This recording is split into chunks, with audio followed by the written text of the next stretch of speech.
Hey everybody, welcome to Bish's RV. My name is Josh the RV Nerd, and behind us, previously known as the 24 View, now the 24 Zen. A little bit of a name change and just a little bit of a vibe change going on with these. So if you've never seen this floor plan, what are we looking at?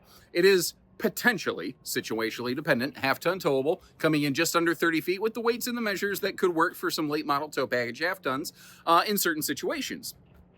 This RV also has very private front bedroom with basically an Olympic Queen power bed that has a power headboard incliner in case you want to be able to like sit up and watch a show or something in your bedroom. Sometimes I do that at home, you know. It has monster window coverage anywhere that they possibly can. It has some huge rear kitchen countertop prep space in this sucker. Gigantic campsite picture overlook window, very in your face, direct facing entertainment center. But it's what's behind that that kind of completely separates and defines this one. It has a hidden multi-function room built into the slide behind the entertainment center. The entire TV wall is a door to take you into what could be a bunk room or a craft room or an office or a dog kennel space or a little bit of anything that you could possibly imagine. This RV kind of could be, which is one of the things that I think I like most about it. There's no one way to use this. Like a bunkhouse is a bunkhouse unless you chop the bunks out and you get the hammer and the nails out. This could be so many different things without ever modifying it from factory spec and sacrificing any of your factory warranty. Now, it's not going to be for everybody. The floor plan has some good things and it has some downsides. Like I tell you, you're going to lose the kitchen when the slide closes. That's just going to happen. But it has a lot of really other cool, fun features going for it. So leave me a note. Let me know what you think of this thing. And if you appreciate us getting you the footage, hit that subscribe button. Let's get rolling. The thing that I think is really important to understand about an RV like this is when I make these big, long, involved individual RV videos, you take Salem and Wildwood as a whole for what you see in this video.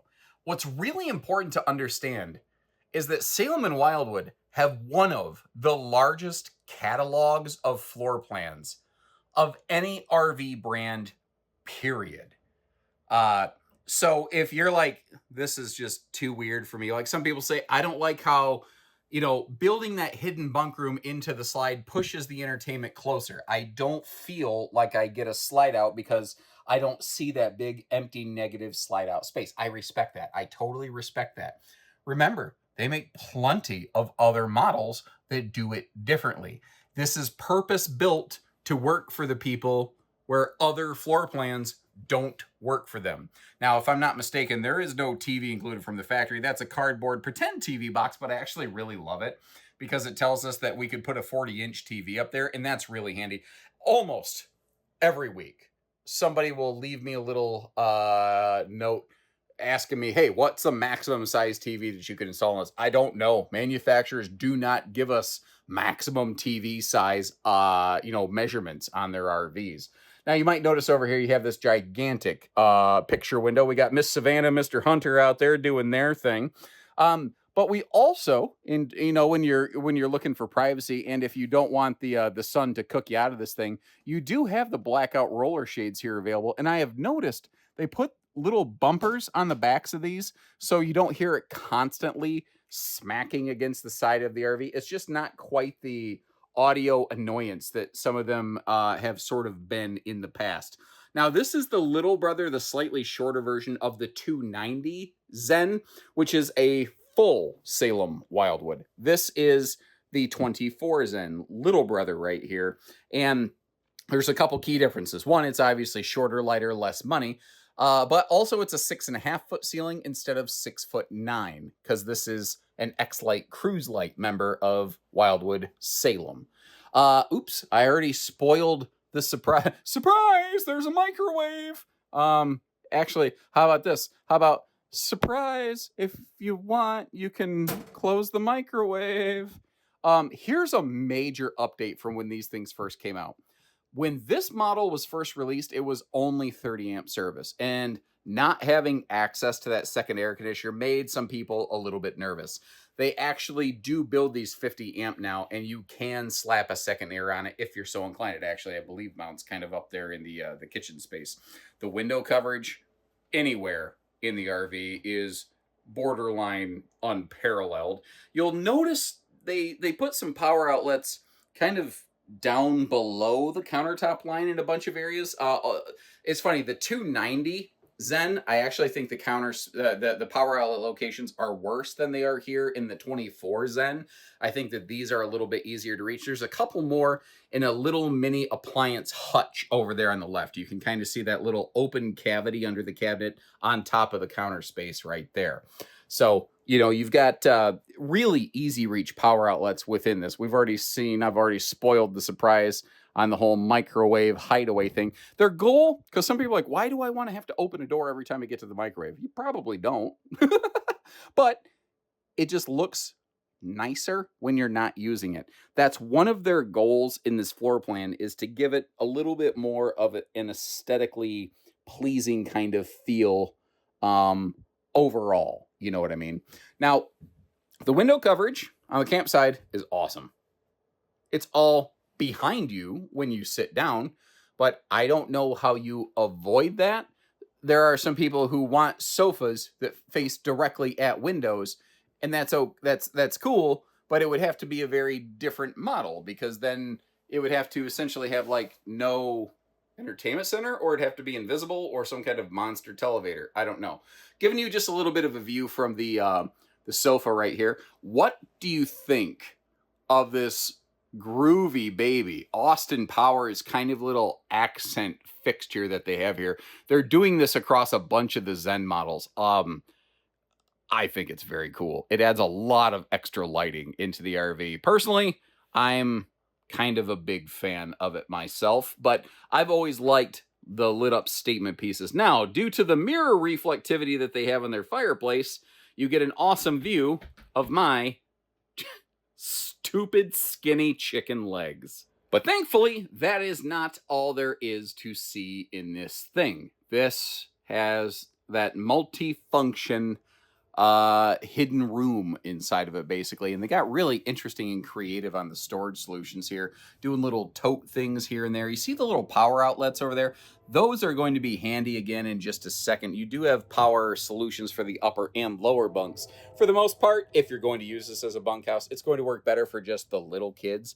But if you do have someone that's a little bit taller, weaving its way behind the pantry back here is actually like a foot extension space.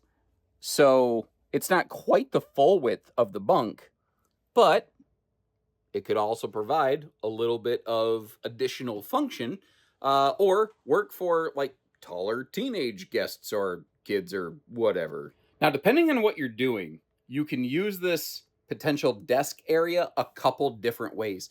I left it in more shallow mode right now. You might notice this little belly bumper doesn't go all the way to the wall. That's by intent, effectively, where if you don't mind it being tight quarters, if you want to close the entertainment door wall behind you, you can basically make that work. Now, alternatively, what you can do is pull this forward and then drop that little shelf up there. And that can create a little more of a deeper desk space. But if you do that, you're probably going to want to leave the door open. And you're not going to want to slide too far back on that stool because, you know, timber. Now, this is also interesting to me. They had some extra space they didn't want to waste. So they actually kind of built a pantry in behind the hideaway door. And then you have another little mini pantry built right over here on the face of the slide out. So I guess two pantries are better than one, and at least they didn't waste that space. Now, if you look, you see that vent right there in that crack? What that actually is, there's a fan-driven ram air system, basically, that sucks air conditioning out of the central ducting and pumps it into that hidden bunk room. Like, this is actually a really interesting time. When you are just in it on camera, you don't really realize how much of it's over there, but it's actually a pretty deep space. But it does have a forced fan system to keep some air conditioning going in there. I don't know. To be completely candid, and real here. I don't know how well it keeps that room cool. I've never seen any sort of testing on it. Maybe somebody at Salem Wildwood has that information. I don't know. I would love to hear from existing RV owners. Have you purchased one of these and experienced its air system? And how well do you feel it kept that room cool or not? Are they shipping air fresheners? Factory fresh air freshener, apparently. Why I stuck that straight into my nose, I'm not exactly sure, but I will tell you, I'm not exactly the guy who's batting 1,000 when it comes to smart decisions in life. There's only a few things I've done where I'm like, that was a really smart decision. One was work really hard on a YouTube channel. Two was find an amazing woman to be my wife and recognize that I did really, really well.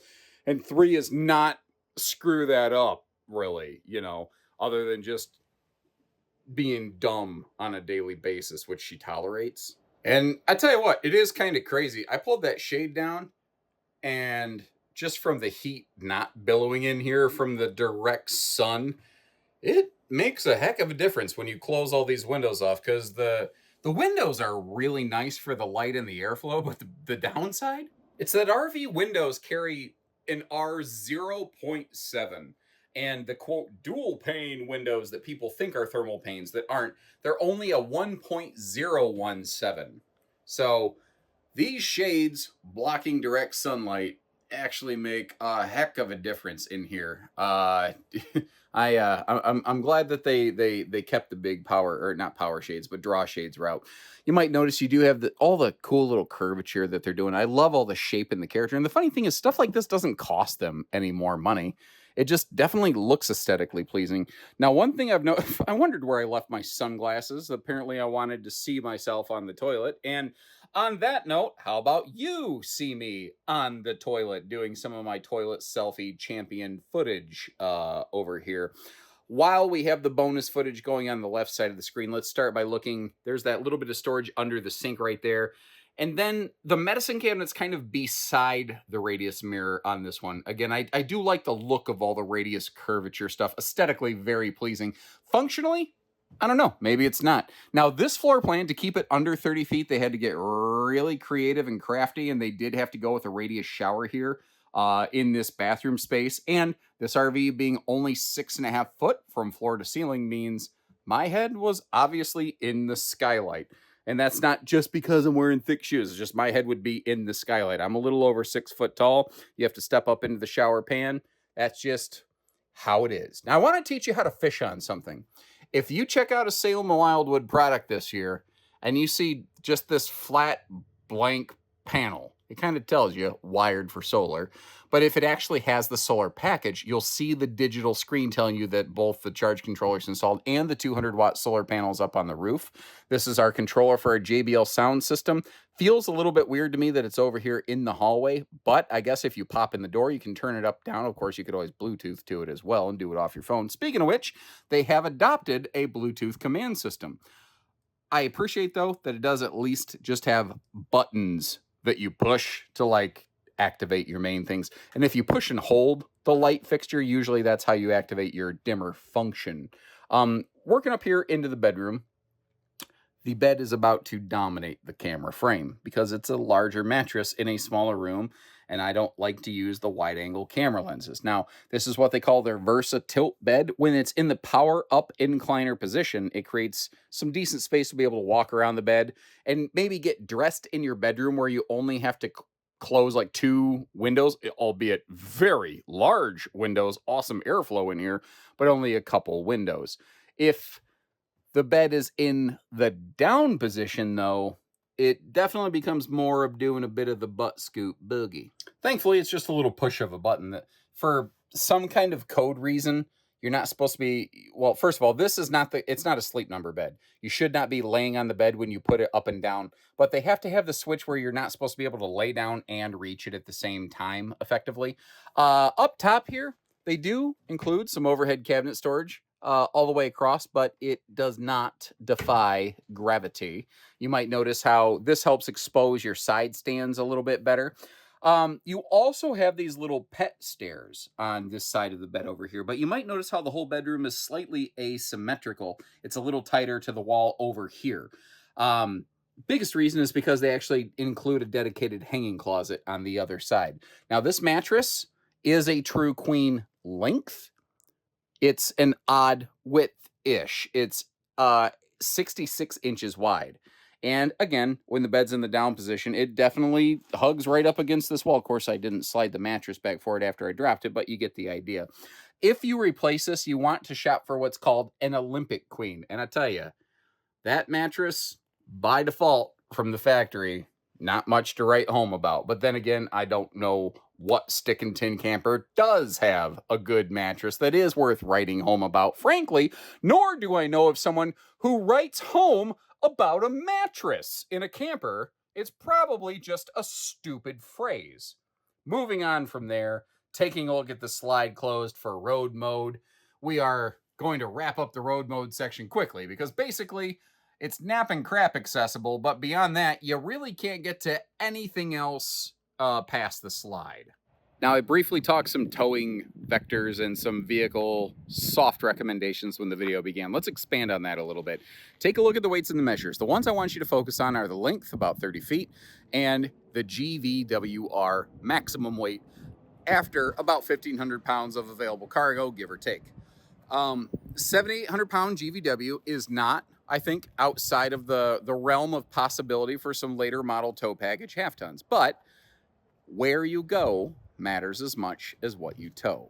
So if you're going to be doing serious cross-country towing, you're going to be going through mountains or something, you're not going to want a half ton on this. You're going to want to step it up. So our team can help you kind of navigate that a little bit to make sure that you're getting the correct RV. Now, let's say we get it wrong. What if you take our word for it and we get it wrong? One of the cool things that I love about working at Bish's RV is we have a 72-hour, no questions asked return policy.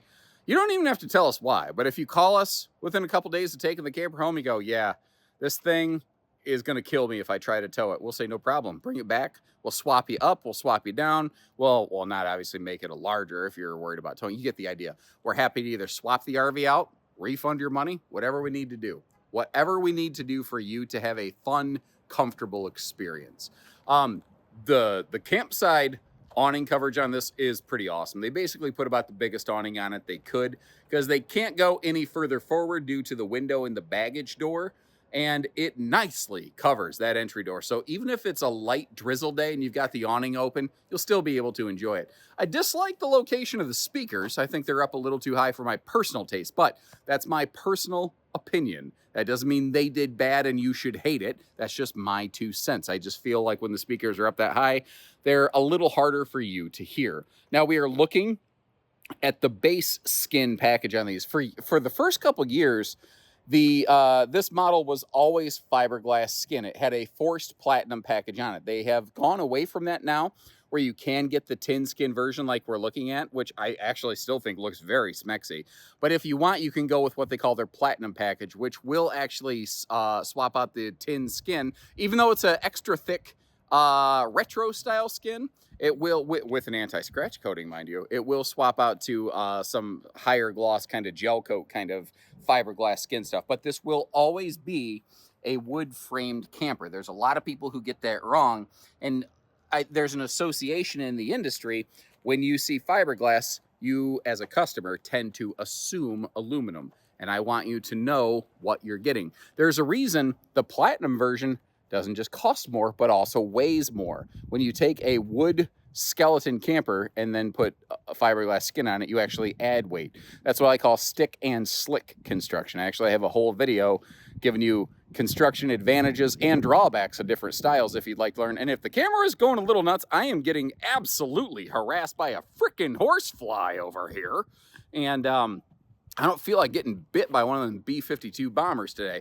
It's funny, you wouldn't think it, being the nerd that I am. I actually grew up saddleback. I grew up riding Western pleasure horses and doing a couple, barrel speed events on the weekends with my family. And I've been bit by more than one of them horseflies. That frickin' sucks. I don't feel like going through that again. Now, when we get to the back of the RV, because it's nothing but windows, they didn't have a place back there to put your ladder prep. So it's actually over here on the sidewall, directly above the sewer stuff. The trick is in this floor plan, unlike its big brother, where they were able to cross-plumb everything together, this is what I call a two-headed sewer monster. So this RV has a bathroom, black and gray tank that outlets here. And then if you look at the holding tank capacities, it looks like the gray water is huge compared to the other tanks. That's because this RV actually has a full second gray tank dedicated exclusively to the kitchen back here. On the Big Brother 290ZEN, which is actually what you're looking at right there, it's a different chassis. And you're like, well, that one's longer, and they managed to cross-plumb everything together there. They did, but because the chassis is bigger, longer, taller, they had a chance they had to have a taller chassis so that they could run the kitchen plumbing downhill for the gray water to outlet. And this one is a little bit smaller and doesn't have that opportunity. So that's a very long and windy explanation as to the why behind all of that. And maybe you didn't care. I don't know.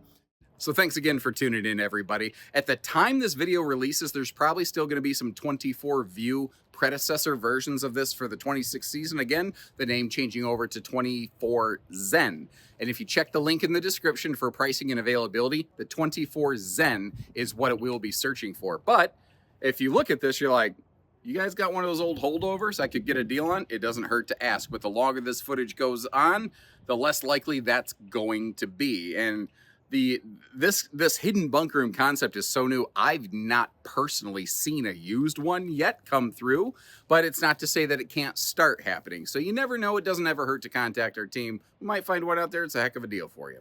But if you're not to that stage, that's okay. I'll leave you that link down there so you can get an eyeball of pricing on this thing, whether you're curious or whether you're serious. No big deal. Now, if you like what you see, but you're like, I need washer dryer prep, or I need bigger, I need more, take a look at the 290ZEN. We should have some footage of that one either out for you already or coming soon. Not to mention there's also things like the 270ZEN, which is not one of these hidden bunk room models, but still has really cool, fun things going on. That's this guy over here. We should have footage of all that for you, because our goal is just to help you find your second camper the first time. And if you appreciate that, hit subscribe, join us the next time, and we'll see you. So take care. Stay safe, have fun, and happy camping, everyone.